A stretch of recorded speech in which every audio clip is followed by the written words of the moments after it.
Halo teman-teman kelas retorika, selamat berjumpa dalam KBM hari ini hari Kamis tanggal 3 September 2020.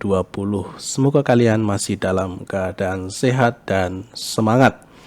Hari ini kita akan melanjutkan materi perkuliahan kita tentang kitab suci Perjanjian Lama. Kita melanjutkan materi yang lalu, minggu lalu.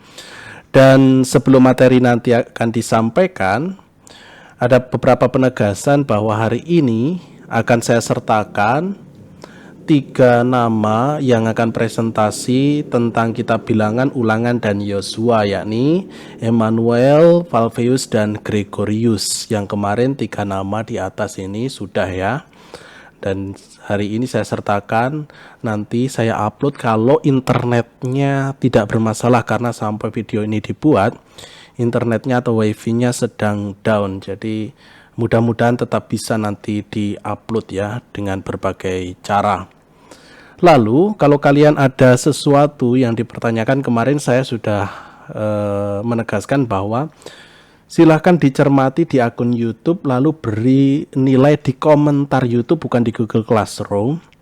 Lalu kalau kalian ada pertanyaan dari pendengar, dari yang memperhatikan, mencermati atau memahami presentasi teman kalian, silahkan ditanyakan.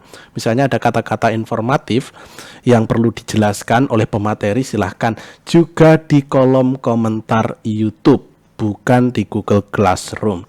Jadi kita jadikan komentar YouTube itu sebagai diskusi tanya jawab dari pemateri maupun juga dari yang memahami atau audiensnya, yakni ya kita semua ini. Nanti silahkan yang pemateri untuk menjawab, memperhatikan apakah di kolom komentar itu ada pertanyaan, lalu kalian yang bertugas, yang pemateri inilah yang bertugas untuk menjawab, menjelaskan. Misalnya nanti Valveus ditanya, ini artinya apa dalam yang sudah disampaikan tadi, ada kata-kata atau kalimat seperti ini, tolong jelaskan, dan seterusnya. Silahkan langsung dicek di kolom komentar YouTube, lalu dijawab atau dicari jawabannya. Begitu ya teman-teman ya, saya kira. Mudah-mudahan tidak ada masalah koneksi untuk hari ini. Dan kita akan lanjut ke materi, melanjutkan materi yang lalu. Kemarin kita sudah berusaha membahas tentang kanon dan kanonisasi. Ke belakang sebentar ya tentang kanon dan kanonisasi. Saya harap kalian bisa memahami ya tentang apa itu kanon dan kanonisasi. Kanon itu ukuran, kanonisasi itu proses mendaftarkan buku itu menjadi kitab suci. Tentu ada yang diseleksi, tentu ada yang tidak. Nah, kriterianya ini yang perlu saya tegaskan ya. 3 kriteria ini kemarin sudah saya jelaskan cukup panjang lebar menurut saya ya. Mudah-mudahan kalian ingat dan kalian memahaminya. Lalu, siapa yang mengakukan kanonisasi kemarin sudah saya sampaikan, dan tujuannya ini penegasan kemarin, saya nggak tahu apakah ini sampai di sini ya. Tujuan kanonisasi tentu jelas untuk mengetahui mana buku-buku yang menjadi sumber iman dan mana yang tidak, mana yang masuk ke dalam kitab suci, mana yang perlu disingkirkan atau dibuang karena tidak sesuai dengan ajaran iman tentunya. Yang kemarin saya sebut dengan kata apokrif, tulisan-tulisan yang tidak sesuai dengan ajaran iman atau tulisan-tulisan sesat, menyimpang tentunya. Itulah tentang kanon dan kanonisasi. Dan untuk hari ini kita belajar tentang bagian C, tentang proto dan deuterokanonika. Dalam pembacaan silabus beberapa waktu yang lalu di awal pertemuan kita, saya sudah sedikit menyinggung apa arti proto dan deutero. Proto. Nah, proto dan deuterokanonika, istilah ini muncul pada abad ke-16 tahun 1500-an tentunya ya. Ketika Martin Luther mempersoalkan tambahan-tambahan yang ada pada kitab suci Perjanjian Lama yang berbahasa Yunani. Luther hanya mengakui kitab suci Perjanjian Lama yang berbahasa Ibrani. Jadi menurut Luther, jadi kisahnya ini sebenarnya cukup panjang ya. Kisah kenapa Martin Luther itu mereformasi, sebenarnya ini masuk dalam materi sejarah gereja universal tentang gereja Katolik. Tetapi nanti juga akan sedikit saya singgung, karena ini masuk juga tentang Proto dan Deuterokanonika ini. Nah, Martin Luther itu mengakui ke-39 kitab yang berbahasa Ibrani. Sementara Deuterokanonika itu kan berbahasa Yunani. Nah, menurut Martin Luther itu tidak masuk sebagai daftar kitab suci. Nanti Martin Luther memiliki sebutan sendiri untuk yang Deuterokanonika dan tidak dimasukkan ke dalam kitab suci Perjanjian Lama orang Protestan terutama yang menganut paham Lutheran. Jadi seperti itu, dan saya sangka hampir semua Protestan tidak mengakui Deuterokanonika. Jadi ini juga mempengaruhi tentang teologi mereka. Kenapa saya katakan seperti ini? Karena kitab Makabi, ya, mungkin nanti akan dijelaskan oleh teman-teman yang mendapat kitab Makabi, entah 1 Makabi atau 2 Makabi. Itu mempengaruhi teologi mereka tentang mendoakan orang mati. Karena kitab Makabi itu berisi dasar-dasar iman, yakni iman Kristiani berangkat dari kitab inilah kemudian ada yang namanya tradisi mendoakan orang mati. Kan begitu, ada peran serta orang yang masih hidup berziarah di dunia ini untuk mengetuk hati Tuhan dan memberikan belas kasihan kepada saudara-saudari kita yang sudah dipanggil mendahului kita. Tetapi untuk orang Protestan tidak. Itu makanya Protestan ada sola scriptura, sola fide, sola gratia, seperti itu. Ya, apa yang tertuang dalam kitab suci itu yang mereka imani. Nah, soalnya kitab Makabi tidak tertuang dalam kitab suci mereka, sehingga otomatis ajaran iman tentang mendoakan orang yang sudah meninggal tentu juga tidak ada. Jadi ini perjalanannya sebenarnya cukup panjang ya. Perjalanannya cukup panjang. Kalau kalian mau memperkaya ini, beberapa waktu yang lalu, ini tambahan ya, saya katakan ini intermezzo ya. Beberapa waktu yang lalu ada postingan di video di YouTube, di kanal YouTube ada, silahkan nanti mencari. Sebenarnya saya tampilkan di sini, tetapi koneksi internetnya sedang down jadi tidak bisa. Itu Monsinyur Henricus Pityarto ya, itu Uskup Malang, itu memberikan pemaparan presentasi tentang buku beliau sebenarnya yang sudah lama beliau tulis ketika beliau menjadi seorang Romo, tentang mempertanggungjawabkan iman Katolik. Nah, video ini cukup viral dan kemudian menjadi sedikit ada polemik juga di dalamnya, terutama dari saudara-saudari kita yang Protestan, karena menurut saya salah memahami arti dari apa yang disampaikan oleh beliau. Beliau hanya mengatakan kalau ada yang bertanya, kita wajib menjawab, dan itulah bentuk pertanggungjawaban iman. Dan kita kalau ditanya tentang misalnya ajaran-ajaran dalam kitab suci, ini biasanya dari tetangga kita, saudara-saudari kita yang Protestan, jawablah seperti ini, jawablah seperti ini, jawablah seperti ini. Karena itu menurut pengalaman dari Monsinyur Henricus Pityarto ketika beliau masih menjadi seorang Romo pada waktu itu, beringkat dari itu. Bukan untuk memecah belah, bukan untuk mendiskreditkan atau mengucilkan atau menganggap bahwa orang lain keliru, tidak, tetapi untuk menjawab atau mempertanggungjawabkan iman kita berhadapan dengan saudara-saudari kita Gereja Reformasi. Salah satu atau salah dua juga menyangkut tentang ini, tentang Deuterokanonika, tentang mendoakan orang mati, tentang dasar-dasar teologi yang ada dalam Gereja Katolik dan Protestan, tentang pernikahan, perkawinan, dan seterusnya.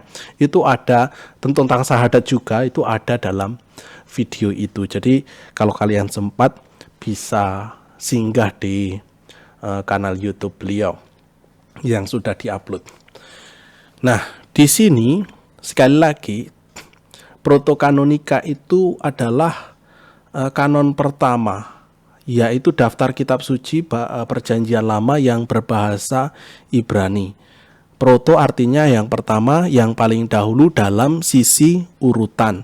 Sedangkan Deuterokanonika itu adalah kanon kedua. Kanon kedua itu adalah daftar kitab suci Perjanjian Lama terjemahan dalam bahasa Yunani. Dan Luther menyebutnya sebagai tambahan-tambahan atau apokrif, nanti akan disebutkan. Menurut Luther apokrif, menurut kita tidak. Menurut kita itu tetap bagian dari kitab suci Perjanjian Lama, yakni Deuterokanonika. Nah, untuk mempermudah, kalian tentu punya Alkitab, seperti Alkitab yang saya pegang ini ya. Apakah mungkin kelihatan? Nah, dalam Alkitab kita, kalau ada tulisannya Deuterokanonika ini yang sebelah kanan ini ya, sebelah kanan ini, dua-duanya kitab ini terbitan LAI, Lembaga Alkitab Indonesia, itu milik saudara kita Protestan. Lembaga ini milik. Nah, karena kerjasama, kita bekerja sama dalam hal terjemahan dan percetakan, maka dibubuhkan di sini Deuterokanonika, tetapi di sini lambangnya adalah Lembaga Biblika Indonesia atau LBI. Sementara yang sebelah kiri itu LAI, Lembaga Alkitab Indonesia. Ini murni. Ini murni untuk saudara-saudari kita yang beragama Protestan, sedangkan kita memakai yang sebelah kanan, Alkitab Deuterokanonika. Nah, Alkitab yang murni terbitan dari Gereja Katolik itu ada. Ini Alkitabnya yang besar seperti ini. Mungkin teman-teman ada yang punya ya. Nah, ini yang murni terbitan sebenarnya ini percetakan Arnoldus ND juga bekerja sama dengan LBI, Lembaga Biblika. Penerbitnya tetap LBI kita katakan ya, LBI. Dan di sini lebih lengkap, lebih komplit karena di sini disediakan catatan kaki yang memperjelas dari setiap ayat yang ada di atasnya. Semakin banyak catatan kaki, semacam ada kayak tafsiran singkatnya seperti itu. Hanya ini kurang simpel karena ya sekali lagi tidak ada biasanya huruf ABCD-nya ini ya, yang mempermudah seperti kamus itu ya. Jadi kita lebih mudah menggunakan terbitan LAI ini, tetapi yang sebelah kanan yang bekerja sama dengan LBI. Inilah kitab suci kita yang kita gunakan, sementara yang sebelah kiri itu punya saudara-saudari kita Protestan. Nah, bagi Protestan, tambahan-tambahan yang dalam kitab Deuterokanonika itu disebut dengan apokrif. Ada Yudit, Tobit, 1-2 Makabe, kitab kebijaksanaan, Putra Sirah, Baruk, surat Yeremia, tambahan kitab Ester dan Daniel. Jadi kalau ditambahkan itu ada 46 untuk kita, tapi mereka 39. Karena di sini kayak tambahan kitab Ester kita masukkan, gabungkan ke Ester, Baruk kita gabungkan ke Yeremia dan seterusnya. Seperti itu ya. Nah, dalam pengertian biasa apokrif seperti yang saya sampaikan minggu yang lalu itu berarti palsu, tiruan. Jadi menurut saudara-saudari kita Protestan, Deuterokanonika itu kenapa tidak dimasukkan? Menurut Luther sih sebenarnya sebagai pendiri mereka, penggagas mereka, itu karena kitab itu ya tiruan atau palsu karena mereka menganggap ya hanya berbahasa Ibrani itulah kitab suci. Hanya berbahasa Ibrani, yang di luar bahasa Ibrani tidak diterima, terutama yang KSPL. Nah, teman-teman, kita masuk ke kitab suci Perjanjian Lama. Kitab suci Perjanjian Lama artinya dalam poin ini kita akan masuk ke dunia Perjanjian Lama. Setelah kita kemarin diantar ya, soal pengertian, soal kanon dan kanonisasi, soal bahasa dan seterusnya itu masih pengantar. Nah, sekarang kita masuk ke kitab suci perjanjian dunia, kitab suci perjanjian lamanya. KSPL, kitab-kitab adalah kitab-kitab Yahudi, merupakan tulisan tentang hubungan antara Tuhan dengan Israel, bangsa pilihannya. Ditulis antara tahun 900 sebelum Masehi hingga 160 sebelum Masehi. Ke-46 kitab dalam perjanjian lama, sekali lagi ini 46 kitab berarti menurut gereja kita ya, menurut Katolik di sini disebutkan. KSPL ini dapat dibagi dalam 4 bagian. 5 kitab Pentateh atau kitab Taurat, 16 kitab sejarah yang kemarin sudah saya singgung ya. 16 kitab sejarah itu masih dibagi lagi nanti, kitab sejarah kronistis dan deuteronomistis. Lalu 7 kitab puitis dan hikmat atau yang sering disebut dengan kitab kebijaksanaan, serta 16 kitab para nabi. Jadi pembagiannya seperti ini. Sedangkan kitab suci Ibrani yang diterima oleh orang Yahudi sampai sekarang, diimani sampai sekarang, itu urutannya Tanak, ya. Tanak. Kemarin teman-teman yang membahas Kejadian atau Keluaran itu masih menyinggung tentang ini. Tanak, Taurat, nabi-nabi, ketubim, membagi menjadi 3 bagian, sementara kita menjadi 4 bagian. Ini tentang KSPL. Nah, sekarang bagian pertama, proses terjadinya KSPL. Inti dari buku-buku KSPL adalah iman bangsa Israel. Dicetak tebal ini ya, penekanannya di sini. Buku iman, bukan buku sejarah, bahwa iman itu lahir dalam sejarah bangsa Israel, iya. Tetapi pertama-tama kitab suci Perjanjian Lama adalah buku iman. Maka kalau ada penulisan, saya katakan ya, penulisan kekeliruan, penulisan tempat, tahun dan seterusnya, ini bukan fokus dari kitab suci itu sendiri. Karena kitab suci itu bukan untuk menuliskan sejarah atau geografis secara detail, tetapi mau mengungkapkan iman. Dan itu bukan sesuatu yang diawang-awang, tetapi konkret dalam hidup keseharian mereka. Jadi perjumpaan antara Allah dengan manusia yang waktu itu diwakili oleh bangsa Israel, itu benar-benar konkret mereka alami. Bukan legenda, bukan mitos, bukan hasil imajinasi. Jadi sungguh-sungguh mereka alami kehadiran Allah.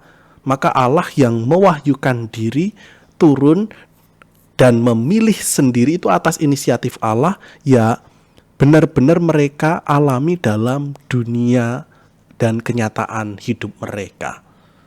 Maka disebut Kristen sebagai atau Yahudi atau Muslim ya, saya katakan itu sebagai agama wahyu. Itu artinya Allah yang benar-benar punya inisiatif untuk hadir kepada manusia. Dan kata perjanjian dalam kitab suci Perjanjian Lama mencerminkan isi buku perjanjian Allah dengan Israel. Allah adalah Allah Israel dan Israel menjadi umatnya. Jadi isinya memang perjanjian di dalamnya. Kalau kita lihat kenapa disebut sebagai perjanjian, karena memang isinya adalah perjanjian, ya kita katakan kesepakatan antara Allah. Isi perjanjian itu apa? Ya secara ringkas atau sederhananya saya katakan seperti ini. Kalau kamu setia, kalau kamu patuh, taat, ikuti perintah saya, maka kamu selamat. Kan begitu. Kalau kamu taat, kamu selamat. Kalau kamu tidak taat, kamu kiamat atau kamu binasa. Itulah secara simple atau sederhananya bahasanya seperti itu. Kan begitu. Maka Allah memberikan janji ya seperti kepada Abraham atau kepada Israel pada umumnya, setialah atau percayalah kepadaku, turuti apa yang saya katakan, maka kamu akan selamat. Dan konteks selamatan dalam Perjanjian Lama pada waktu itu sebelum sampai Makabe kita katakan ya, keselamatan yang ada di dunia. Karena pada waktu itu belum ada konsep tentang kebangkitan. Jadi pada waktu itu keselamatan ya keselamatan yang ada di dunia. Nah, keselamatan atau berkat apa yang dialami oleh orang yang setia, ya misalnya umur panjang, berkat keturunan, lalu terbebas dari segala penyakit, kesehatan dan seterusnya, berkat yang tanah perjanjian, seperti itu. Jadi lebih ke arah ya kehidupan duniawi pada saat itu. Jadi pada waktu itu belum mengarah pada kehidupan semacam dunia setelah kematian atau kehidupan tentang kebangkitan. Jadi belum mengarah ke arah situ. Tetapi perjanjian itu isinya adalah ya kesepakatan kalau bangsa Israel setia, kamu akan mendapatkan berkat yang melimpah. Kan begitu. Berkat melimpah itu tadi yang berupa tadi, belum mengarah ke keselamatan kekal. Dan iman mereka diuji selama dalam perjalanan di padang gurun dan harus menghadapi berbagai bahaya. Mereka mengakui campur tangan Allah, dan iman yang dimiliki dan dihayati itulah mereka menceritakannya turun-temurun kepada anak cucunya.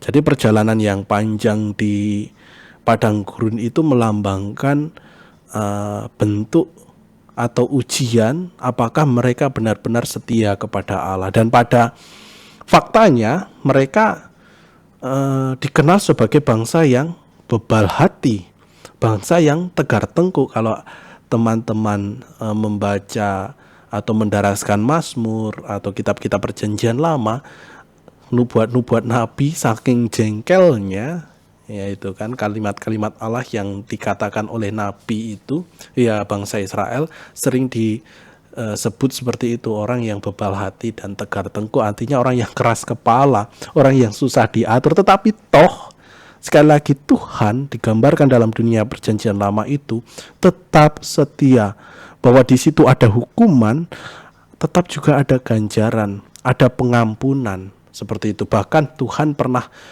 dibahasakan oleh penulis kitab suci ya, menyesal atas rancangannya yang jahat kepada bangsa Israel. Kan begitu kan.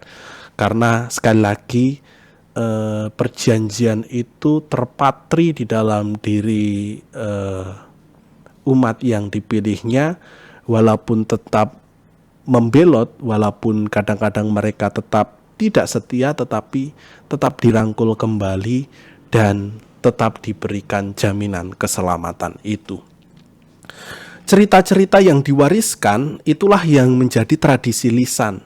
Jadi ketika mereka mengalami pengalaman iman, mulai dari Abraham kita katakan ya, pengalaman-pengalaman iman tentang Abraham, lalu turun ke Ishak Yakub, lalu turun ke 12 suku Israel. Mereka mengungsi ke Mesir, mereka mengadakan perjalanan menuju Israel melalui padang gurun. Jadi pengalaman-pengalaman iman itulah dituliskan. Yang pertama-tama ya diceritakan secara lisan. Nah kemudian setelah diceritakan, mereka menganggap ini penting, ini adalah pengalaman berharga, maka mereka membuat catatan dan menuliskannya. Disinilah proses penulisan buku itu mulai berlangsung. Ketika mereka mendengar cerita-cerita iman dari nenek moyang mereka. Nah, dengan adanya buku, proses pewarisan iman dari satu generasi ke generasi berikutnya semakin terjamin. Jadi seperti itu ya, ada warisan-warisan cerita yang kemudian dituliskan sehingga ada jaminan atau keakuratan bahwa cerita itu sekali lagi benar-benar dialami oleh nenek moyang mereka bersama dengan Allah. Lalu diwariskan tentunya kepada generasi-generasi yang selanjutnya. Lalu bagian kedua, kita akan melihat bahasa yang ada dalam KSPL. Bahasa yang ada dalam kitab suci perjanjian lama. KSPL lahir di tengah-tengah lingkungan orang Yahudi. Bahasa yang ada saat itu Israel kuno adalah Ibrani. Jadi Ibrani itu adalah bahasa yang paling kuno. Itu ada 22 huruf tanpa huruf hidup, ditulis dari kiri ke kanan. Dari kiri ke kanan seperti bahasa Arab ya. Berarti bukan seperti bahasa Romawi, Latin ya saya katakan ya, abjad Romawi yang dari kanan ke kiri, tetapi ini abjad Ibrani itu seperti ya dunia Arab lah kita katakan, dari kanan ke kiri. Itu ada 22 huruf dan tidak ada huruf hidup ternyata dalam bahasa Ibrani. Semua huruf mati, maka tulisan Yahweh untuk menggambarkan Allah pada waktu itu kan tidak boleh disebut. Itu digambarkan dengan tulisan YHWH. YHWH kemudian tradisi-tradisi kemudian ya, bahasa-bahasa modern kemudian menambahkan supaya bisa disebut. Bahwa pada waktu itu Yahweh itu tidak boleh disebut. Kenapa? Karena tidak boleh menyebut nama Tuhan pada saat itu. Yang boleh adalah semacam gelarnya. Misalnya Elohim, Adonai, El Shaddai dan seterusnya. Itu bagian dari gelar Allah sendiri, tetapi Yahweh, kata Yahweh itu dilarang disebutkan karena itu keramat pada waktu itu. Nah, itu salah satu contoh ya, tulisan Ibrani. Namun ada juga yang ditulis dengan bahasa non-Ibrani, yakni bahasa Aram, terutama yang tertuang dalam kitab Daniel, Ester, dan Yeremia. Itu bahasa Aram. Bahasa Aram itu bahasa Ibrani sebenarnya, tetapi yang lebih modern. Jadi kalau kita perbandingkan, kita katakan ya, ada kayak bahasa Jawa, itu ada bahasa Jawa yang halus, kromo inggil, kromo madya, baru ada yang kromo biasa, saya kira ya, saya kurang begitu paham sebenarnya. Lalu ada yang ngoko terakhir, begitulah. Jadi ada yang benar-benar bahasa kerajaan, bahasa sultan kita katakan zaman-zaman dulu, lalu ada bahasa yang lebih modern. Nah, kurang lebih juga seperti inilah bahasa Ibrani yang lebih tua, dan bahasa Aram itu yang bahasa yang kemudian yang modern yang dipakai oleh zaman Yesus tentunya. Lalu juga ada bahasa Yunani. Di sini ada bahasa Yunani, ini 2 Makabe dan kebijaksanaan Salomo. Nah, ini yang termasuk yang ditolak oleh Martin Luther tadi ya. Ini bahasa Yunani. Lalu dalam perkembangannya banyak orang tidak mengenal bahasa Ibrani, melainkan mengenal bahasa Aram, bahasa Ibrani modern, bahasa sehari-hari zaman Yesus. Maka terjadi penerjemahan dari Ibrani ke Aram, atau yang sering disebut dengan Targum, artinya tafsir atau terjemahan dari Ibrani ke Aram. Jadi kalau kalian nonton film The Passion of the Christ ya, garapan Mel Gibson, itu sepengetahuan saya itu bahasa Aram ternyata. Luar biasa. Kalau kita lihat yang menurut Lukas atau versi-versi yang lain, ada banyak versi film Yesus. Biasanya mereka menggunakan bahasa Inggris yang terkesan kaku sih sebenarnya. Tetapi garapan Mel Gibson The Passion of the Christ yang menurut Yohanes itu, yang sangat mengerikan filmnya, yang menurut tradisi katanya mendekati aslinya, itu justru berbahasa Aram ya, seperti yang difilmkan itu bahasa Yesus. Saya nggak tahu bagaimana Mel Gibson dan krunya itu menemukan bahasa Aram yang tua, yang sudah tidak dipakai lagi sekarang, tetapi bisa digunakan dalam sebuah film. Nah, begitu ya. Nah, saya kira sampai di sini ya teman-teman ya. Saya kira ya pertemuan kita hari ini singkat saja.